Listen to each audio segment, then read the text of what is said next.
Yes, we are off. With Kerbalism, you can never be too sure. So why don't I start off by just explaining what the launch-in is here. You've seen this vessel before. This is the NERV 1, but I got it written up here. This is the NERV 1-SN2. Yes, this is serial number 2. It is an exact duplicate of the NERV 1 that is currently parked at Minmus Station. And this one is actually going to be going to the same place. I want to bring a whole new crew over to Minmus Station and then bring the crew that's there down to Kerbin's surface so that they can do, they can bring their samples back with them, because what I really want is the science. And in the next 2 or 3 streams, what I'm looking for is I really want to build myself a single stage to orbit space plane, but I'm still lacking the science that I want to build the space plane that I want. So this is really just about science. Now, there's nobody aboard this thing. This is really not, it doesn't have any kind of launch escape system. It actually can't even descend down to the surface safely on its own. It's got no parachutes or wings or anything like that. This is meant as a completely stay in space type of vessel. So once I've got this thing launched, once I have this thing in orbit, it's designed to stay in there. So this is going to be my second of 2 roundabouts that are runabouts that I'm going to have to be able to boot in and around the Kerbin system. And probably having 2 of them is not really a bad idea. And you'll be getting a good look at it in just a little bit. And we are inserting it, by the way, into a 120 kilometer orbit. Hopefully that is what I set it at when I wrote this. And it's going into an orbit with a 6-degree inclination. If you look down here at the Navball, you can see it's a little bit north of going due east at a heading of 83 degrees, and that's so its final inclination will be 6 degrees. And the reason for that is so that it will be in an orbit that's in the same plane as Minmus's orbit, which will make going out to Minmus cheaper and easier. And then once this thing is in orbit and inserted, we will be sending up a Puff 2 SN- I think it's SN3 it's actually on, and that will be bringing up our crew, and it will dock with this thing. This thing's not going to a station. We're just going to park it, and then we'll bring the crew up to it. So, yeah, that is going to be the plan. And actually, while I'm thinking about it, I'll talk about a couple of housekeeping items here. Oh, we're about to lose our radial boosters. There they go. On to our last engine. That is a good thing. And pretty soon we're going to be losing the fairings. There they go. And there is our vehicle in all its glory. And again, if you've been watching any of the streams over the past several streams, we're getting a bit of a wobble happening here. Can't say I like that. Let's see if I turn down the gimbal limit on this. That's got it calmed down a little bit. Okay. If you've watched any, probably these guys too. They're not doing anything. They don't need, let's turn the authority limiter right down to 0 on those. There we go. That probably will take care of the wobble. If you've watched any of my last few streams, you've seen a vessel virtually identical to this one. This isn't really anything new. It's heavily shielded against radiation that comes with Kerbalism. It can house up to 6 Kerbals. It's got a lot of life support on there. They can survive for, I think, months. Right now, it's saying it's all perpetual because there's nobody consuming anything. And it has, I think, fully fueled 2,300 meters per second at delta V, which is enough to go to Minmus, come back, go to the moon, come back, even stick its nose out of Kerbin's SOI should it want to. All right, we're going for an apoapsis of 120 kilometers, and right now it's just passing 90, and at that point it should cut the throttle. But anyway, just to deal with a few housekeeping items, I want to welcome aboard my most recent patron who joined while I was on my little vacation last week. So welcome aboard, Cookie Man. Your support, as the support of all of my patrons, of course, is absolutely essential to keeping this channel going. And if you want to support this channel through Patreon, there is a link down there in the description, and you can join the wonderful crew. And for your Patreon subscription, you get videos early and access to craft files like this one and various other things that I can dream up with at the time. All right, we are now in space, and it is orienting itself, getting ready for the insertion burn. I know right now it's looking like it's completely pointing the wrong direction, but that's because we're still over 7.5 minutes away from the burn. Okay, let's get out to that burn.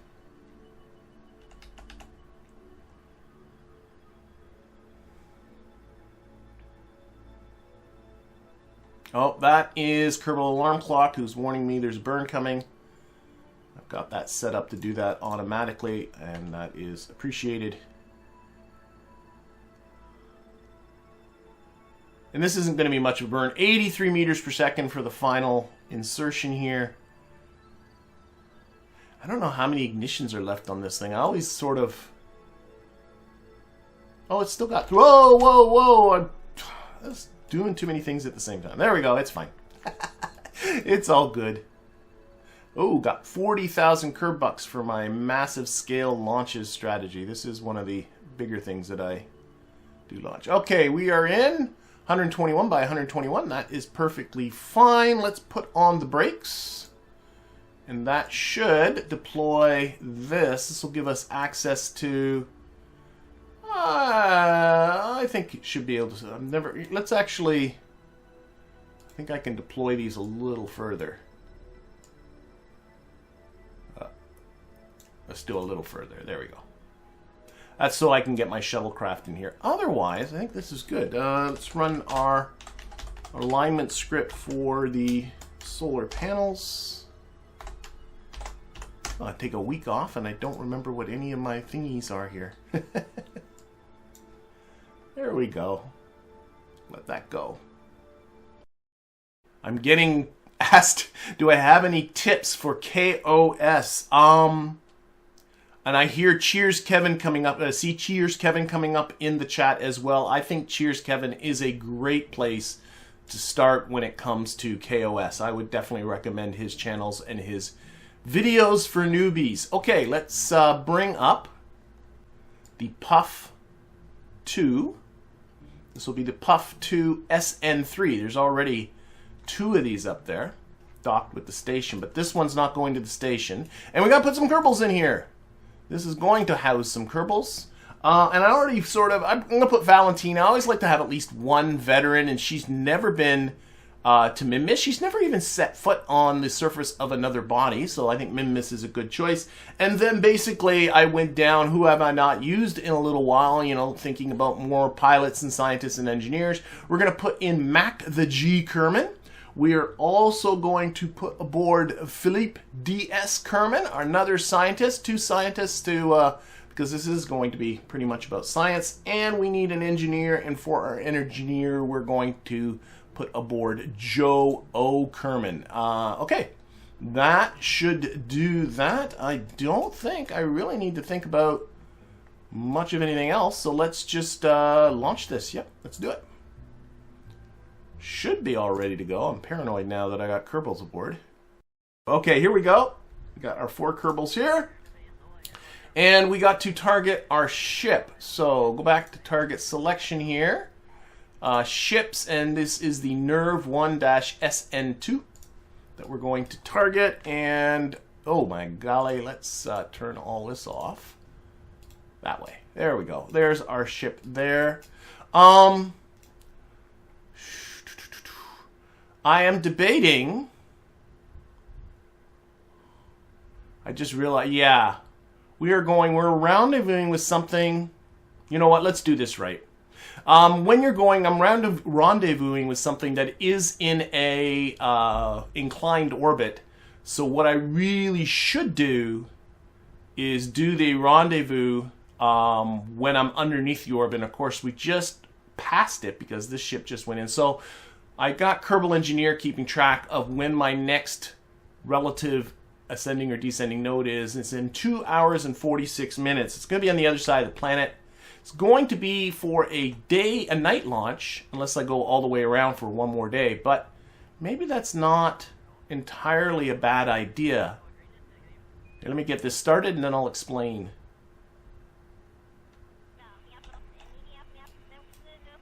So we're going to end up I'm watching this time here. We've got 11 minutes to go until we're at the equatorial descending node for this orbit.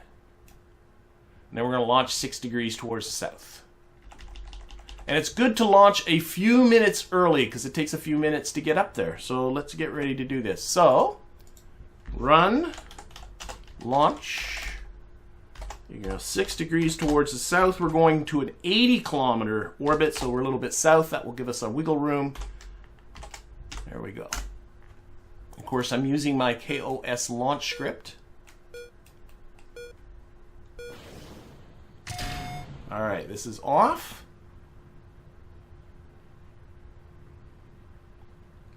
And we're going, and I do have installed, this is why a night launch might not be entirely a dumb idea, is I finally did install minimum ambient light something. What's it? Here it is, right here. Minimum ambient lighting, there we go, which adjusts the minimum ambient lighting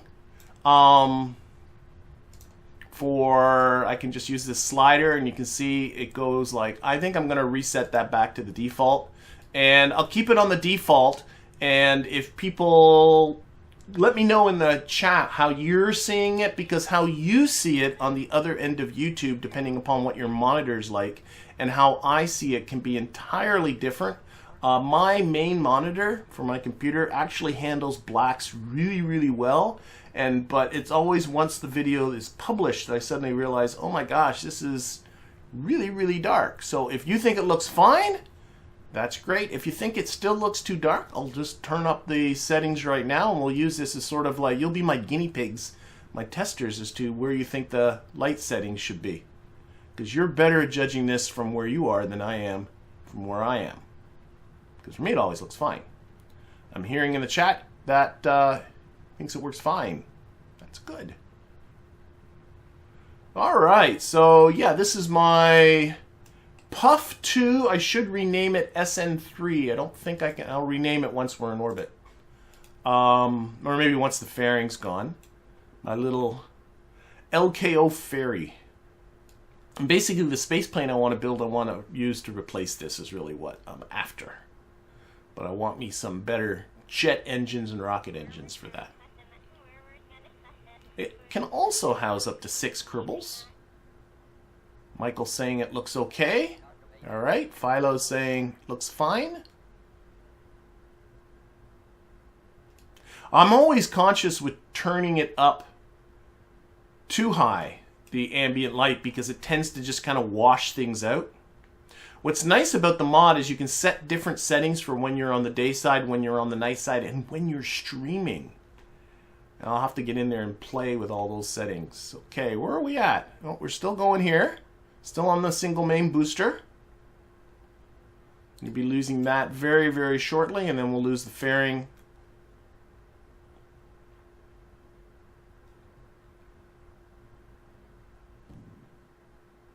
Oh, we did not stage. Why? That was weird. Okay. I don't know. It should stage automatically.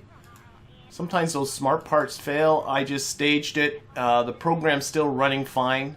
I just had to stage that manually for some reason. Everything's still good.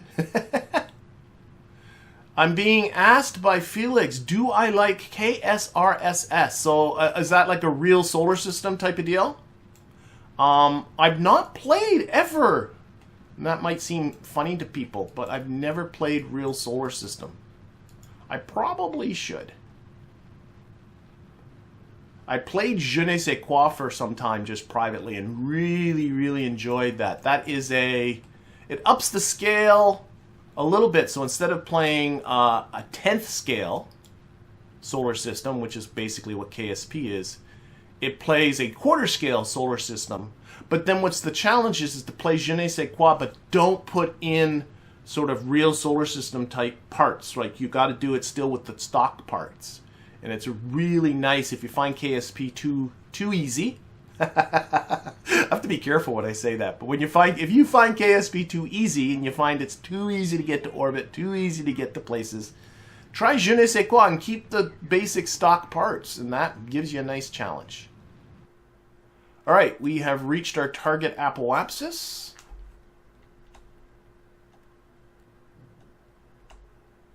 get ourselves out into space. Kerbal-sized real solar system. I have never heard about that, Felix. I'll have to look into that. I've never, and I think anyone who's watched any of my videos of me playing, any of my Let's Plays or any of my live streams, know that I'm not really into duplicating real-world spacecraft. I like to duplicate function, but not necessarily form. You know, this guy's pretty case in point. I mean, it's purely a stock vehicle. There isn't, I mean, there were designs of putting small space planes on top of boosters. That certainly is not a new idea to me. But as far, it's not meant to emulate anything in particular. And I'm like that with everything. So that's kind of what holds me back from real solar system. It's just more having it still feel Kerbal. So if, what's it called again? KSRSS. If it's like Kerbal but real scale, well, that sounds like fun.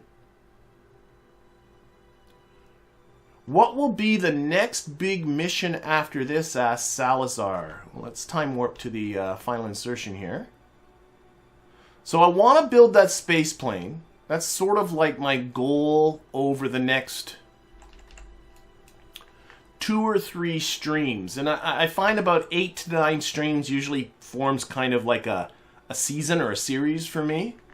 So when I get that space plane built and working, I'm going to probably call this series done. That'll be hopefully around the 9th stream in this current series. And then I got to pick something else to do to continue on with this. And I'm not 100% sure. The 2 things I'm considering is getting much more into resource harvesting, or I think I'm maybe sending some Kerbals out to Duna or something like that. I think that could be fun. All right, that is inserted. Close enough, 79 by 78. I'm going to just put this, actually no, we'll run the alignment script. There we go. Oh, and we'll rename this too. This is the, where's the rename thing? Rename. This is the Puff2-SN3. Accept that. Okay, we need to get ourselves, though. And again, that orientation was just for the solar panels, even though, oh, of course, that's completely wrong. Yep. The sun's got to be this way somewhere. Okay, so there we go. Sun's over there somewhere. All right, so we are in an orbit. You can see our orbit is in pretty darn close to the same plane as our target orbit. That's great. Our relative inclination is only 0.2 degrees. But I did not pay attention to where the target is. So, and in fact, this is kind of, we're in a lower orbit, so I can, and it's behind us. So, yeah, we're going to keep getting further and further away from it until we start to come around the other side. So let's set up a maneuver and see what we can do. Let's set this up. It was either get the inclination right, or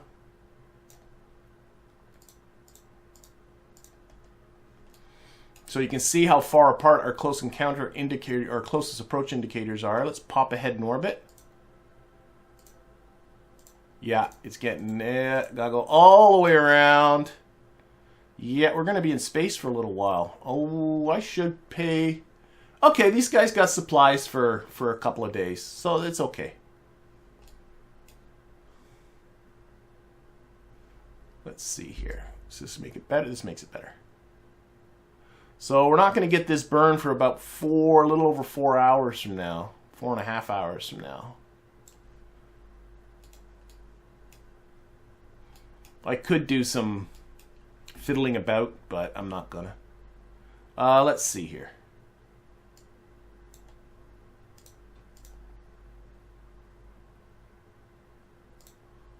Get this as close as I can.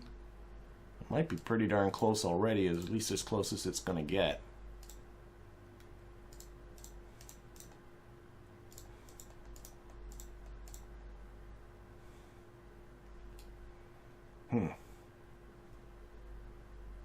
I think I'm just going to live with that. I'm going to keep it simple. So 4 hours and 44 minutes away is this burn, but they got life support for 2 days, 3 hours, so it should be okay.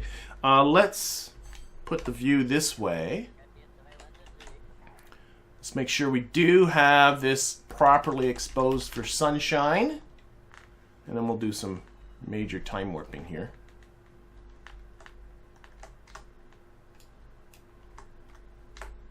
That should be good. Okay. While this is going, we'll look at the chat. There we go. Okay.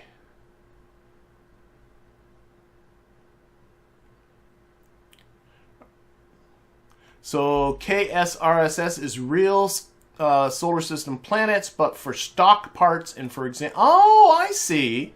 So it's a Kerbalized but real solar system. That's a neat idea. So with a Kerbal scale. That sounds like fun. Okay, we are... Oh, I don't know why we just stopped. Oh, our batteries were low because it got out of alignment. Okay. We'll time warp again. Now batteries are coming back. So our time warping stopped there because of the solar panels weren't well exposed and...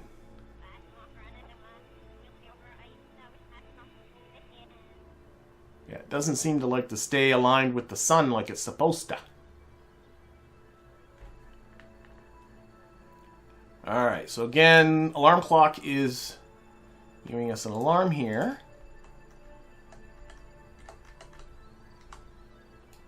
Alright, I'm keeping this engine on here for now. How many ignitions? It still has 11 ignitions, and it still has 323 meters per second at delta V.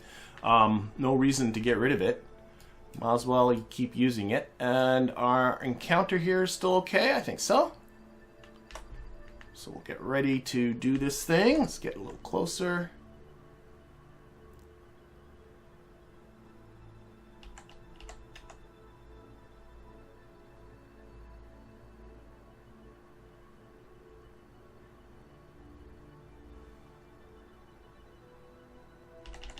I'm just going to put this right on prograde. And we'll keep an eye on our closest approach here.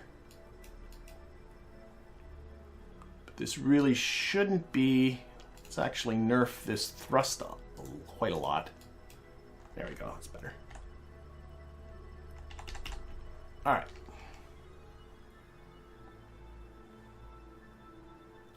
Okay, I'm going to start the burn 6 seconds early, and then we'll just go to half throttle, like that.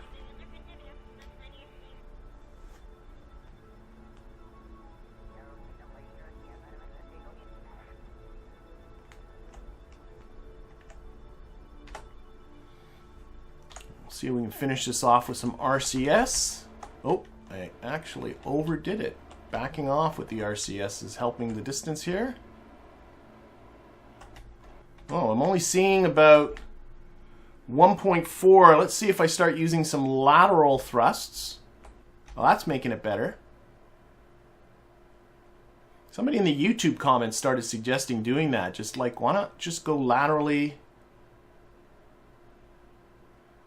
to help bring it down after you know, I always just focus on just doing prograde, retrograde to do these things.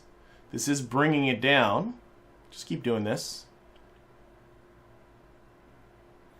Should be lots of monopropellant on this thing. Oh yeah. We'll be at our... Well, that's about it that way. What about the... Yeah, that makes it better. Going sideways here. Thrusting to starboard. And again, I'm just watching this close approach distance. Oh, it's starting to go up. So let's half the distance here, and we'll try that again. We'll stop at about, I don't know, 6 minutes before. We're about 6 minutes from our closest approach. I should have turned RCS off while it oriented itself this way. There we go. Let's try again. Why does this open? Did I open that? I didn't think I did. Close that. That's weird.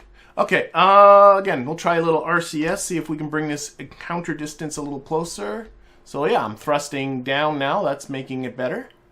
It's very hard to see. Actually, I guess I'm thrusting up.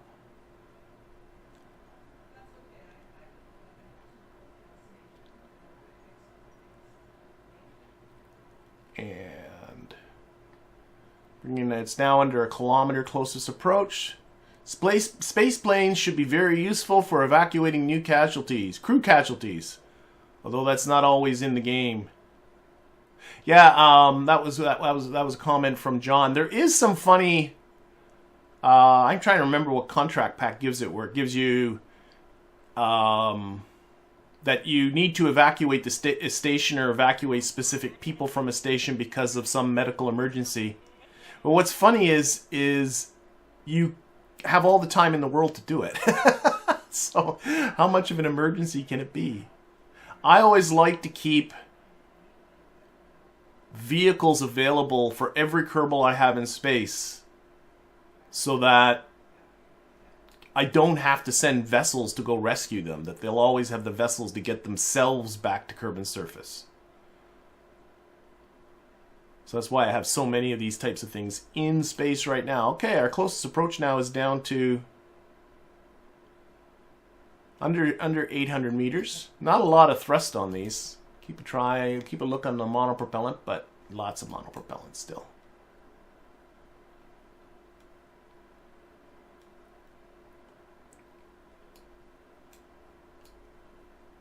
I only have the little thruster blocks.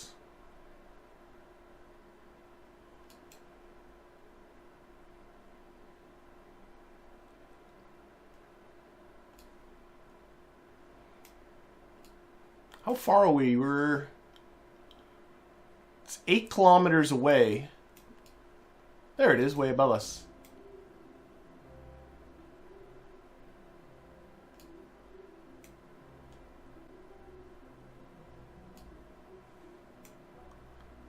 This might be the more efficient way to do it, but I'm certainly getting kind of bored.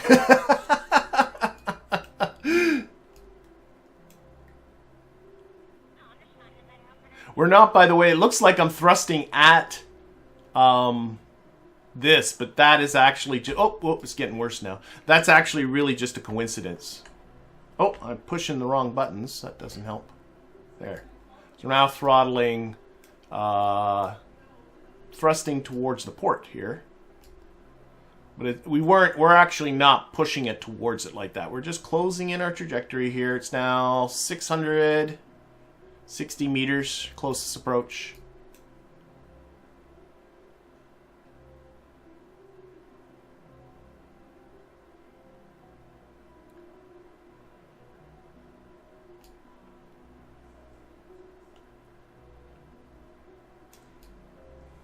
I don't know. This is taking a long time.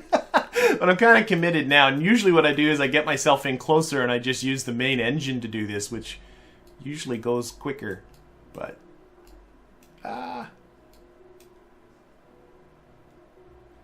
it'd be fun if the stock game sort of simulated an emergency where it just sort of said, you know, based on where you're at, it would be terrible if, you know, you're in orbit about Duna and it says, oh, by the way, your Kerbal's about to die in a day, get them down to Kerbin's surface. But it'd be fun to simulate, I think, medical emergencies and sit there and say, you need, you know, depending on where you are, give you a reasonable amount of time to get yourself back.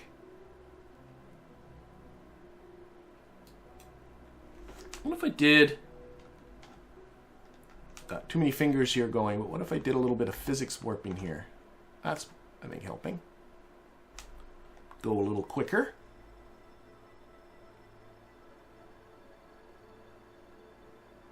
.440-meter closest approach. Oh, we're about to blow by. Oh my gosh. Shoot. Okay, that's it. No more playing, alright. Just main engine time.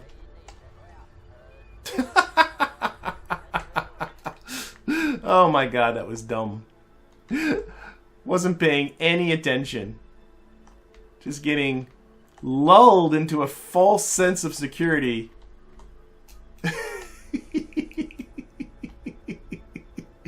Okay, we're all fine. That was funny.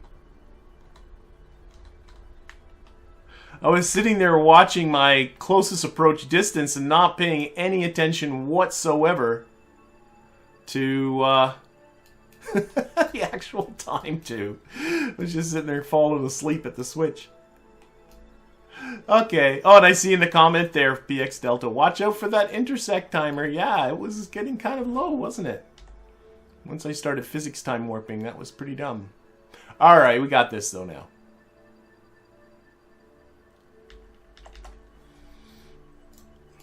Now, what I want to do is, of course, dock here. So we'll select that, pop on back here, set that as a target. Probably slow down a bit would be a good idea.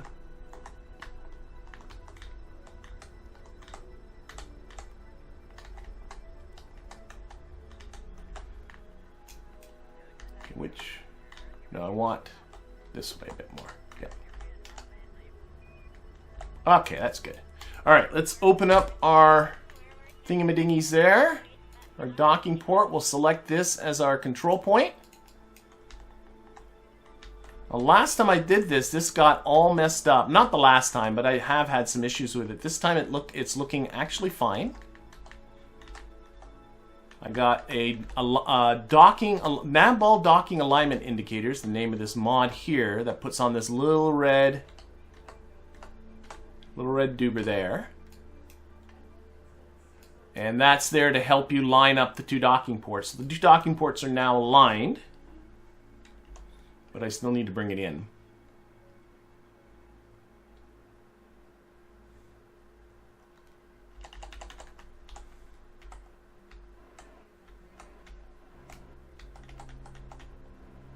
See, I'll need to come more this way.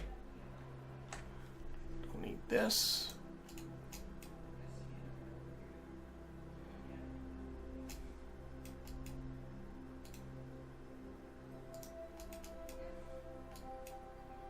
Right, still don't see any other information coming up. I think we're going a little quick. Yeah, I can see that, so I need to that way. Oh, I can see the prograde icon now. This way. There we go. I can see the target icon beginning to appear up here on the Navball.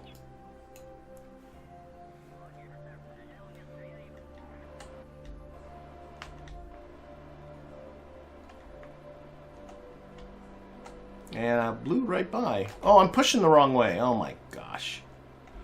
Pushing the wrong way. Let's go back, go back, go back, go back. Had it backwards.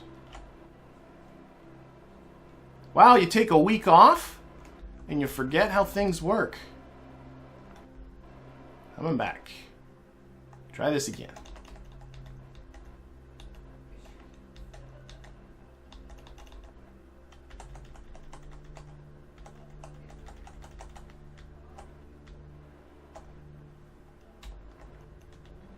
Okay, now I can see the prograde icon, and all I got to do really is chase that in. Hopefully this will all fit. I've never docked these two vessels together before.